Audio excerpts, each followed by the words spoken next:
আসসালামু আলাইকুম। আজকে আমি ভীষণ সুস্বাদু একটা পিঠা রেসিপি নিয়ে চলে আসলাম। আমি আজকে 1 কাপ সুজি দিয়ে ভীষণ সুস্বাদু করে রসমঞ্জুরি পিঠা বানিয়ে দেখাবো। এই পিঠা মুখে দেওয়ার সাথে সাথেই গলে যাবে, এতটাই টেস্টি হবে। আশা করছি ভালো লাগবে। ভালো লাগলে লাইক কমেন্ট শেয়ার করে দেবেন। তাহলে চলুন রেসিপি শুরু করি। প্রথমে এখানে সুজি নিয়েছি 1 কাপ কাঁচা সুজি। আপনারা যদি বেশি বানাতে চান তাহলে বেশি করে সুজি নেবেন, কিন্তু 1 কাপ বানালে অনেকগুলো পিঠা হবে।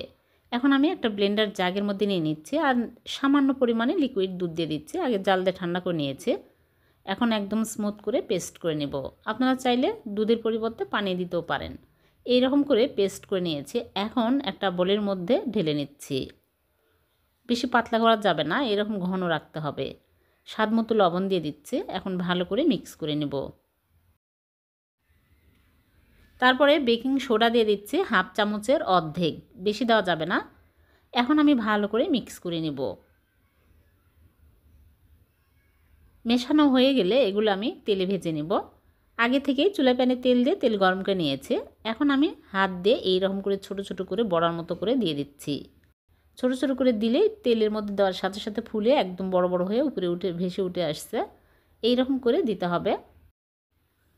দিয়ে উল্টে পাল্টে ভেজে নিব। হাই হিটে কিন্তু ভাজা যাবে না, তাহলে চট করে পুড়ে যাবে, ভালোভাবে ফুলবে না। দেখুন ফুলে বড় বড় হয়ে যাচ্ছে।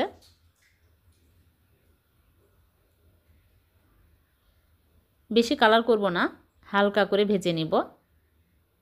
যখন এরকম সুন্দর কালার হবে তখনই তুলে নিচ্ছি। সবগুলো আমি ভেজে তুলে নেব।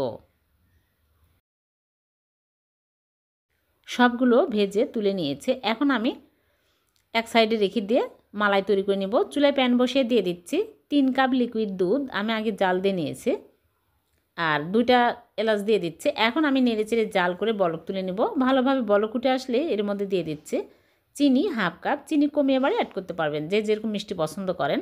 চিনির পরিবর্তে আপনারা চাইলে কনডেন্স মিল্কও দিতে পারবেন হাফ কাপ, তাহলে ঘন হবে, খেতে ভালো লাগবে। এখন আমি পিঠাগুলো দিয়ে দিচ্ছি। পিঠাগুলো দিয়ে কিন্তু বেশি জাল করার প্রয়োজন নাই, শুধু একটা বলক উঠলেই চুলা থেকে নামিয়ে নিতে হবে। তাছাড়া কিন্তু সুজির পিঠাগুলো গলে যাবে। এখন আমি চুলা থেকে নামিয়ে নিচ্ছি। চুলা থেকে নামিয়ে ঢেকে রেখে দেবো 20 মিনিট। 20 মিনিট পরেই কিন্তু এগুলো খাওয়া যাবে, বেশিক্ষণ রাখলে গলে যাবে। 20 মিনিট পরে আমি ফিরে আসলাম, এখনও গরম আছে। এখন আমি সার্ভ করে নিচ্ছি। একদম নরম তুলতুলে হয়েছে। দেখলেন তো কত সহজে হয়ে গেল 1 কাপ সুজি দিয়ে ভীষণ মজার রসমঞ্জুরি পিঠা। এভাবে বানিয়ে দেখবেন, খেতে কিন্তু দুর্দান্ত স্বাদের হয়। আমি উপর দিয়ে বাদাম কুচি দিয়ে সাজিয়ে নিয়েছি, আর একটা কেটে দেখাচ্ছি কতটা নরম তুলতুলে হয়েছে। মুখে দেওয়ার সাথে সাথেই কিন্তু মিলে যাবে, এতটাই টেস্টি হয়। সুজির পিঠা কিন্তু এমনিতেই সুস্বাদু হয়, এভাবে বানালে আরও সুস্বাদু হবে।